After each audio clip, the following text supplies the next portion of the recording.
Hello everyone, welcome back to my channel. তো আজ আমি এক্সপ্লেন করতে যাচ্ছি নতুন রিলিজ হওয়া কে ড্রামা, যার নাম হচ্ছে 21 সেঞ্চুরি গ্র্যান্ড প্রিন্স ওয়াইফ। তো চলুন ভিডিও শুরু করি।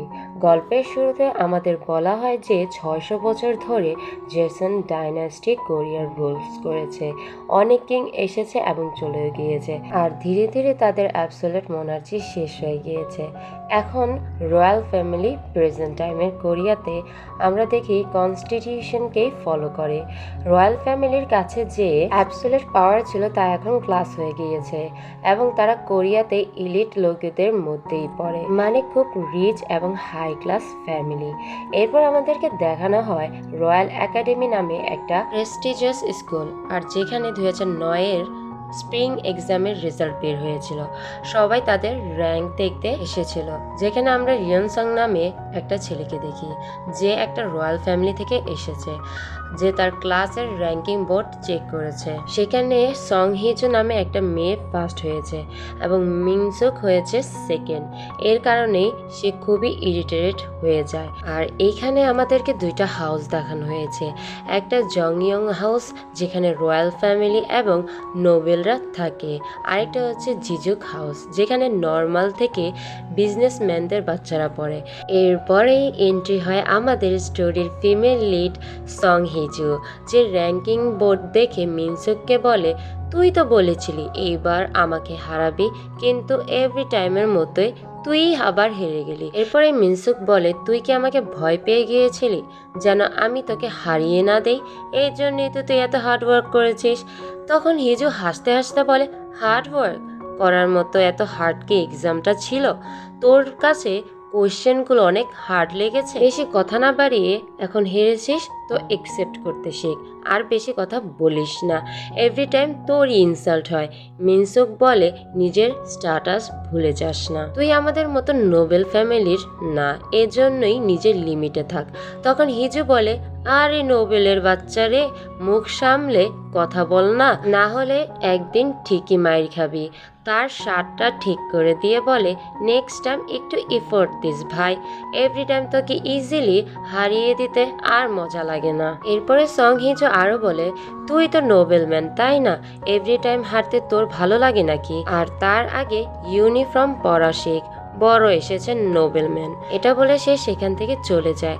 এরপর আমরা দেখি হিজুকে প্রিন্সিপাল অফিসে ডাকা হয়। এরপরে সিনে আমরা দেখি প্রিন্সিপাল তার অনেক বেশি প্রেজ করে, তারে জিজ্ঞেস করে, তুমি তো জানো কিং এই স্কুল কেন বানিয়েছিল?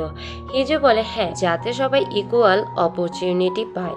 প্রিন্সিপাল তার কথা কাট করে বলে, হ্যাঁ এটা একটা রিজন ছিল, কিন্তু আমাদের সবারই কনসিডার করতে হবে। তারপরে সে একটা অ্যান্টি কাপ তুলে জিজ্ঞেস করে, জানো এটাকে ইনভেন্ট করেছে? কিং সিজং এর সময় জংইয়ন শিল, যদিও সে লো স্ট্যাটাস থেকে ছিল কিন্তু খুব ব্রিলিয়েন্ট ছিল। আমরা দেখতে পারি প্রিন্সিপাল কাপটা হিজুকে গিফট দেয়, কিন্তু আসলে ইনডিরেক্টলি সে তাকে খোঁটা দিচ্ছিল।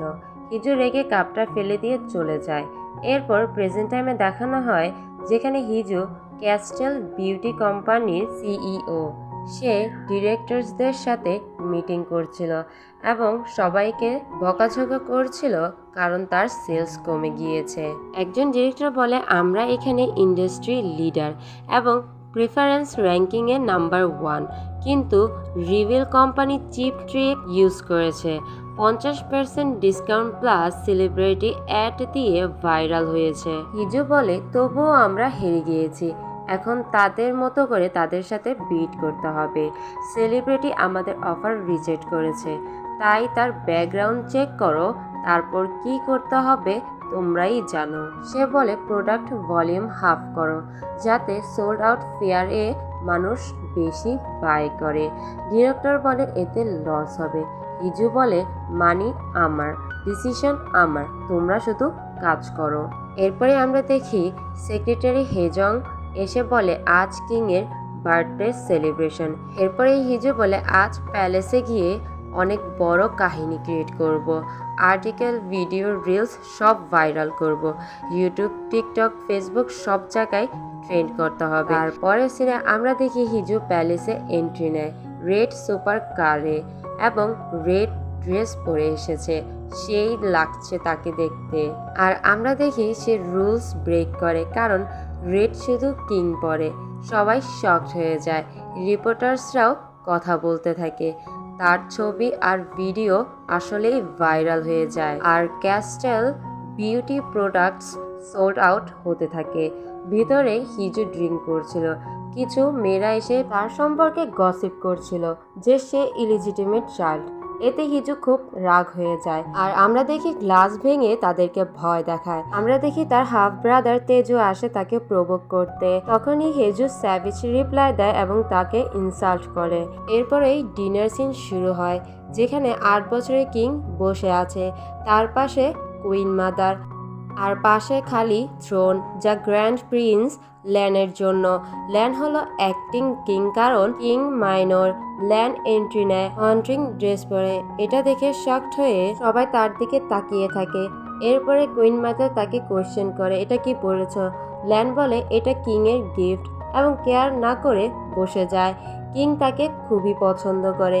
এরপর ফায়ারওয়ার্কস সেলিব্রেশন শুরু হয়। এরপরে আমরা দেখি হিজু লেকের পাশে দাঁড়িয়ে থাকে, আর লেন আসে সেরেমনি করতে, এবং তাদের প্রথম প্রপার ইন্টারাকশন হয়। প্রাইম মিনিস্টার মিন আসে হিজুর সাথে কথা বলতে। তারা আগে থেকেই পরিচয় ছিল।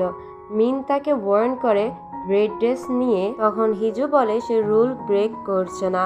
এরপর হিজু রেস্ট্রিক্টেড এরিয়াতে ঢুকে যায় নেটওয়ার্ক খুঁজতে। লেন এসে তাকে ধরে আর নাম জিজ্ঞেস করে। আমরা দেখি হিজু অনেকটা ভয় পায়। লেন কাউন্টডাউন করে 3 পর্যন্ত সময় দিয়ে চলে যাওয়ার জন্য। ঠিক তখনই ব্লাস্টের আওয়াজ আসে। প্যালেসে অনেক বিশৃঙ্খলা শুরু হয়, আর সবাই দৌড়াতে থাকে।